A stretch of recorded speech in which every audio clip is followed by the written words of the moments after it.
It's a formula that stretches from TV to elections, and in the end, there are a lot of factors that could affect who wins and who's sent home.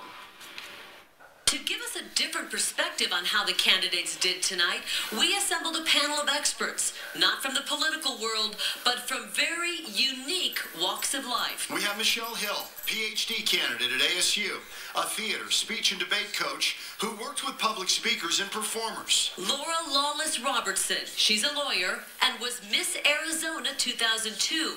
She competed in the Miss America pageant that year. And since voters are basically hiring one of these candidates, we have Mike Harris from Momentum Staffing, who's a pro at what to do and what not to do in an interview in order to land a job.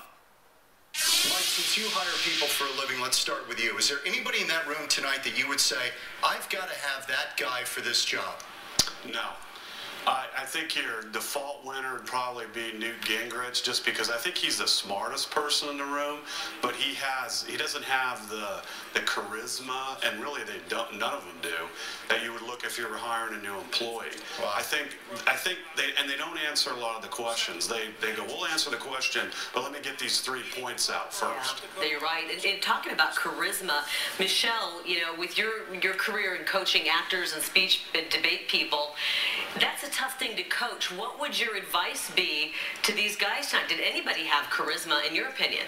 One of the easiest ways to make a personal connection is to smile, to tell stories that relate to real human beings, and none of these people really did that tonight. Laura, in the pageant world, does anybody here make the final three? I mean, when you look at it, do you say, I don't know, I just don't see it, or do you see some things there where you say, possibly?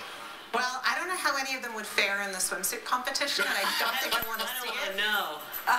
But assuming that they had survived that and the very challenging evening wear competition, I do think that there were a few standouts. I agree with Mike. I think Newt Gingrich sounded very intelligent and very articulate, but he lacked some of the charisma. I think Senator Santorum brought some of the charisma and some of the passion, but may lack the appeal to the mainstream base. And again, I think Governor Romney had a lot of poise as well, but he still doesn't have that presidential flair that I would want to see, or a Miss America flair if he were in the final three. And so much of it in the pageant world is appearance, and they're all basically wearing the same uniform, a suit and a tie.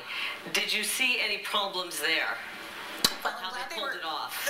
I think it's funny that we're talking about presidential candidates and based on how they look, and we picked Miss America based on what she says and believes, so I think we've got our roles reversed. We need to straighten that out. Based on what you saw tonight, I think what the nation and the polling is showing, it's going to be either Santorum or Romney.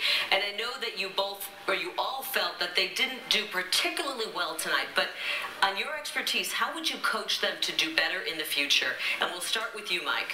Well, my advice would be is they're talking at a very high level for Joe Sixpack that's sitting home. And he's interested in why his gas is $5, why he doesn't have a job, and how is he going to get the next rent payment. So I think if you really want to go after what we got going on now, you have to start emphasizing and talking to those people. Okay, Michelle, from your coaching people in theater and debate, suggestions for the two candidates?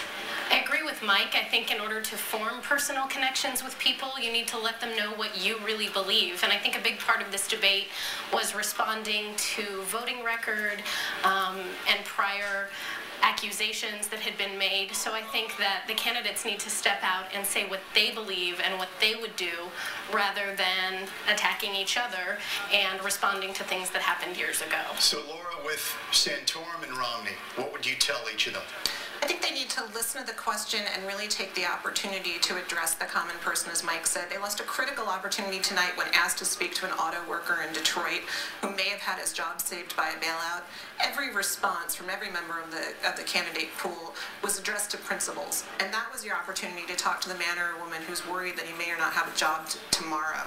So they need to remember that this is a campaign about people, not just principals. Guys, appreciate it. Yeah, we appreciate your input. Really appreciate it. It's very interesting insight from a unique panel. Thanks, guys. Thank you. Thank you. Well, so the candidates leave the stage.